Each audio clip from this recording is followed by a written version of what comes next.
we're going to find the right person, and we're going to get around that person. And we're going to unify as a party, and we're going to be strong as a party.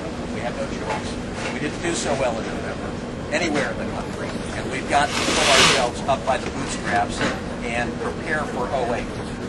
And I'm here to tell you that I'm supporting John McCain for a couple of reasons. Number one, he is a leader. To me, it's a pretty simple thing. I'm running a state. Leadership to me means a whole lot. That's somebody who can articulate a vision for the greatest country the world has ever known. And when you combine that leadership with experience and the ability to kind of be brought forward in your time and place as a leader, and I think that's exactly what's happening with John McCain, then I think the time is right.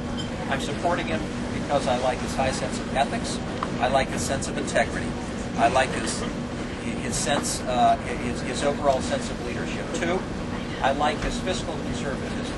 When I hear somebody talking about earmarking, to me as governor, that means a whole lot. It means that he has identified a practice that has become a very bad practice in Washington. And I don't care what state you might represent, earmarking is a bad deal.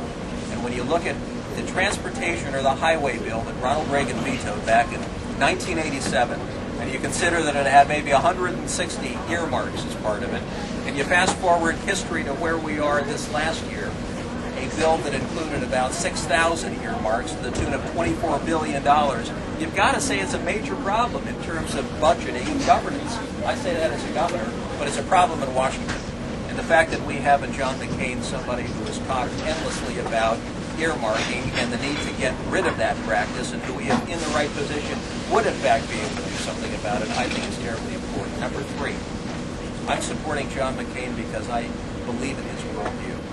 I have been to Iraq with John McCain about a year ago. I didn't know the man much before about 2 years ago. We started working on issues together.